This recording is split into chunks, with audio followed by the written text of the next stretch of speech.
Love your beanie, Travis. What does it say? The Bees. So we used to have a team called the A's, the Oakland A's. It was a very controversial thing. Do you remember Sports Ball or Moneyball? Moneyball. It was like a movie about the A's, but they left. Their billionaire owner moved them to Las Vegas, and everybody here was really pissed. So now the local team is the Bees rather than the A's. It stands for the Oakland Ballers, and they literally like built a minor league baseball stadium in our neighborhood last summer, and they kind of had their inaugural season. So we're all like minor league baseball fans here now, and the Ballers is a pretty cool name. Okay, nice. It also looks a little bit like the Boston Red Sox logo, which, as a proud New Englander, I'm actually legally required to represent.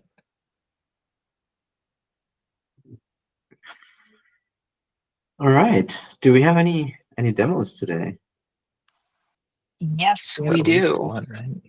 We've got Felipe with egress tracking, and then we've got a few after that. So cool. Let's run through this real quick to show you what is the expected flow of the egress event that we want to record, and that's the event or the data that we want to use to bill our customers for the egress traffic that we serve through the gateway. So the idea is that the freeway gateway, every time we request a resource or a content, we're gonna trigger an invocation to the upload API, and that invocation will tell the API to record the egress event. And this invocation goes through the Kinesis stream and ends up in a handler. And in this case, is the space content handler, which will handle the event and put it in a queue, and also generate a receipt in the S3 bucket.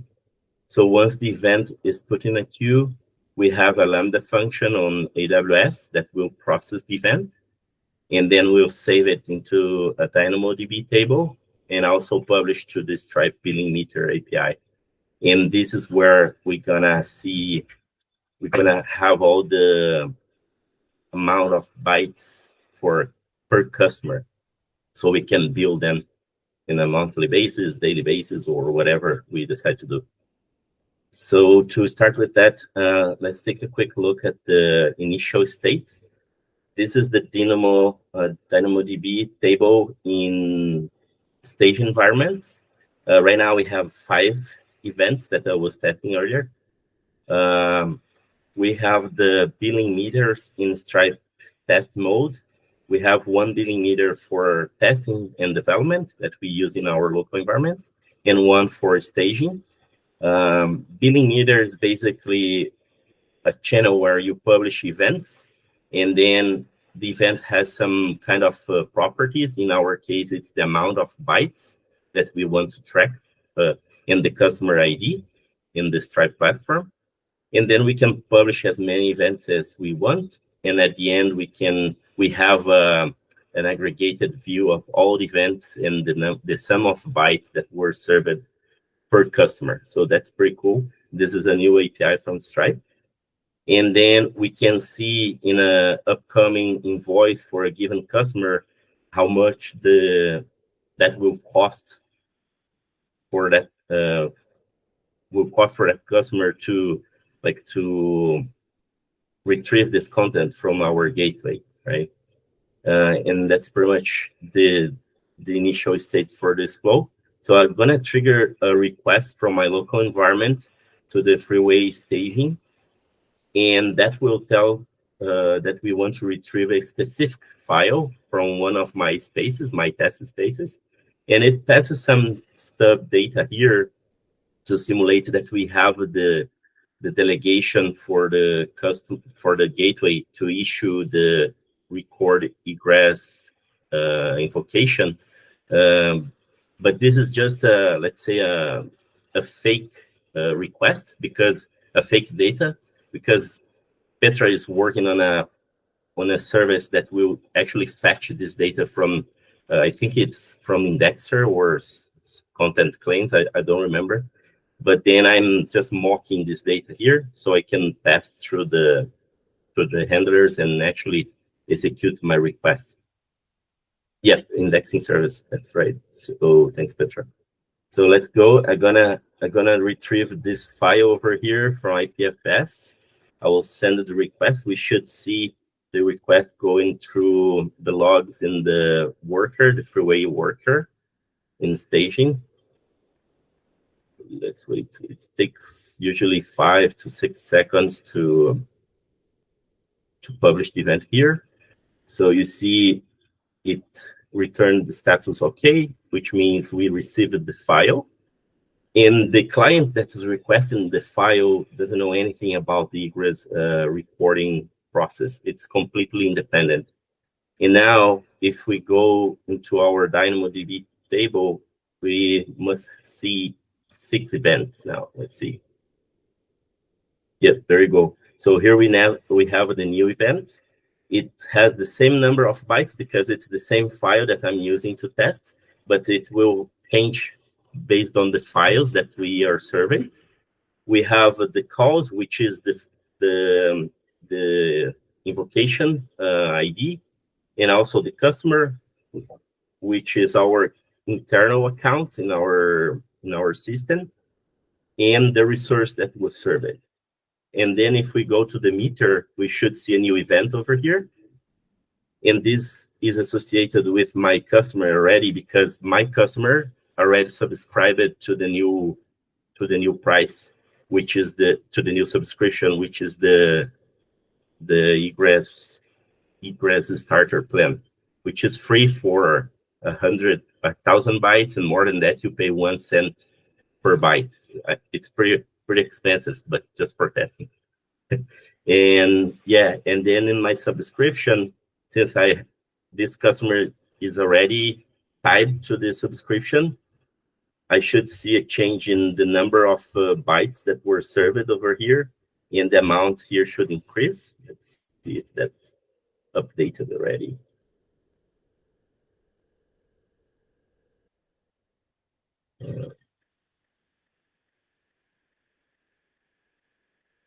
Yeah, so you see now we have 17,000 bytes, and the bill is like a bit higher than before. And that's pretty cool because we can trigger those events for all the customers we have, and we don't need to charge them because we are not linking the starter plan with all the customers. And once we decide how we're going to charge them and which kind of tiers we want to create for the Egress starter plan or Egress whatever plan, then we can link to our customers in Stripe API, and then they will see the bill, the upcoming invoice with the proper amounts. And the last thing here is about the requests that are canceled in the middle. For instance, if I should trigger a new request here, wait like 1, 2, 3 seconds, and then cancel the request, it shouldn't record any egress event. And then if you look at the workers, you see in the logs here, the request was canceled. So in the Dynamo table, you should not see any new events here. So it continues, like it kept 6. So nothing was stored. And yeah, and nothing was published to Stripe as well. And yeah, that's pretty much it. Awesome, well done. Amazing. That's by the way, like for everyone who's watching later, like that's part of our SaaS offering. So we also have a decentralized payment in the future. So just to relativate this. Thanks. All right. Next up was It's me. Vicente. Yeah, go for it. Yeah. Okay. So you can see my screen now? Yep. Cool. So yeah, basically, for those of you that don't know Codecov is just yeah. Let me go for the full flow. it's a service that you can upload test coverage reports to, and then you have all sorts of statistics and analytics and everything. So I have already set up support for some repos in Go. It's as easy as using some tokens, and then as soon as a new PR is opened, then the as part of the CI step that tests code, a test report will be produced, and they will be uploaded to Codecov so that we can check what's going on with our test coverage. So yeah, the flow will be that you would logging into Codecov using GitHub, and then you should already be able to access this organization. You should be presented with all the organizations you belong to on GitHub. So then if you select Storacha, then you can go to each of the repos. There are some other repos, but I just configured Codecov support for these ones. And it's very cool actually, because there are several things you can do here. But essentially, if you select a repo, you get all kind of metrics. Like this would be coverage with time. And you can see how coverage increases. Ideally, it increases, or maybe it goes down for some reason. You also have this cool graph visualization where the central circle is the whole project, the whole repo, and then you have some outside circles with directories, folders, and then files. So you can also click on each of them and then get more and more detail about where are you lacking more coverage. So for instance, you can have this principal resolver, which would be package principal resolver, and then there is just one single source file in that folder, and it knows which lines are in that source code, and then which of them are covered by your tests and which of them are missed. Actually, it even provides you with a detailed view of which code paths are not being exercised by your tests, which is kind of cool. And what else? Not much. There is also this.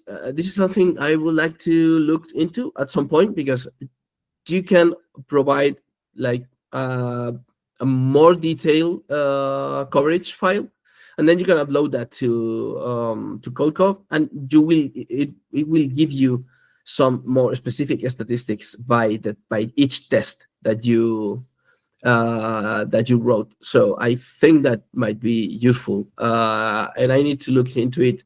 I didn't configure it right off the bat because there is no out of the box support for Go code, but I already did a quick search, and there are some libraries and packages that we can use to produce these JUnit XML files to upload here. And that's all. Well, you can also check, how many pull requests and how the coverage went in those pull requests. You can have a detailed view of all the files that were touched, how these lines were covered. Also linked to the pull request in GitHub. And I think that's it. That will be it. I have been working on demos. Can everybody see my screen here now? Yeah, here we go. I'm sorry. I've been working on referrals. So we have this new referral program. The way that most people will sort of start seeing it is through this page here. This is just on our regular website. There's a little bit more content that we need to add here, but this sort of lays out the information about the demo program. You can actually use the demo program whether you are logged in or logged out. Travis plus new at storacha.network. And you can generate a referral code for yourself. Create. Oh no. course, there's a bug in the demo. Well, let's see if I can just demonstrate it with one that I know exists already. There we go. It'll give you a referral link. You can get this referral link out to people. When they follow it, they'll end up on sort of the same outer screen, and they'll be able to click through. We need a little bit more messaging here. Oh, this is funny because I already signed in as Travis at mycilio.com. It's actually already bringing me through this. Let's see if we can do it over here and kind of see what that's supposed to look like. Yeah, it'll bring you through the sign up process.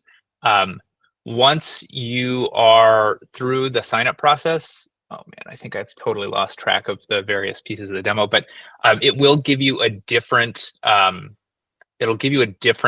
well, actually, let's see if we can plus new at Storacha.network. It'll give you a different, oh no, I've got to go through the whole process.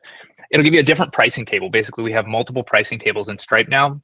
One that uses free trials to give people a free trial of either the light or the business plan, and one that is just sort of the normal one. And it will send you through different sign up processes depending on which one you're signed up for. Once you're inside, you'll also be able to see your referral code, but you'll also normally be able to see who you referred. I was going through trying to get ready for this demo, and I realized there's a couple bugs in the conversion code right now, so it's not actually showing you the list of people that you've converted here, but this should be working today. Anyway, this is all in some PRs. There is one new service that has been introduced for this work. Basically, it's like an unauthorized REST service. So technically, you can go in and just use it without any sort of authorization. But that is by design because we want this to be able to work even if you don't already have an account with us. So it kind of has to work for anonymous users who are just saying, I am, represented by this email address, and I'd like a ref code for this email address. The kind of flip side of that is that you can't actually get any sensitive information out of this API. It will literally just give you the ref codes of a particular email address, and it will tell you what ref codes, or it will give you some information about the referrals that a particular ref code is associated with. So if I sign up and I get a ref code and then 10 people join, you'll be able to see that like 10 people have joined, even if you don't. If you know my ref code, you'll be able to see that. You don't have to prove anything else about yourself. But it won't give you the email addresses of people who joined. It won't give you the kind of sensitive information like that. So there's a new repository with a PR in it. There's a PR for the console site. There's a PR for the Storacha.network site. I'm going to paste them in the core dev channel again today. Honestly, I'm hoping that we can get Alan or Hannah's eyes on this before we launch it, just because it's like a pretty large systems level change to what we're doing. But depending on timing and how busy as Alan is tomorrow, we may not be able to get that. So we may just kind of ship this and iterate in the future. So I will ping you if I need a review from you, but just a heads up that might be coming. I think that's pretty much it. Anyone have any other things to say on the referral program or any questions about all this stuff? Great. There will be one other thing that's not in here is that there will be a cron job that goes in and periodically looks at the state of both Stripe and the database that we're using to track referrals, and it will grant either credits or Racha points. Basically, you can earn up to I think like 11 times $20 in credits or something like that. I forget exactly what goes into this number, but once you have earned all of the possible credits, you can start getting Racha points, and those Racha points will be good for something in the future for sure. Though I don't think we know precisely what it is, but get excited. We want to reward people who are long-term users and supporters of our service, and this is going to be one of the mechanisms that we use to do that. So anyway, that's it for me. Thanks for coming to my TED Talk. Cool. Well, thanks to the folks who, I think this might be Natalie and Vicente's first demos. Maybe you were here for the last demo of Vicente. It was like the day after you joined or something like that. So thanks for joining us. Just a reminder, these are public meetings. We'll have a public transcript and a public, I think, call. I think we'll have a video recording of this call posted somewhere. Super excited for anybody who is watching this remotely. consider in the future dropping into a Friday morning or what is it, Tuesday morning, I can't even keep track, a demo meeting sometime, because they're fun and we're here and you get to actually see our virtual faces. With that, I think we're done, right? One thing left to do. I'll go team. Have a good one, y'all.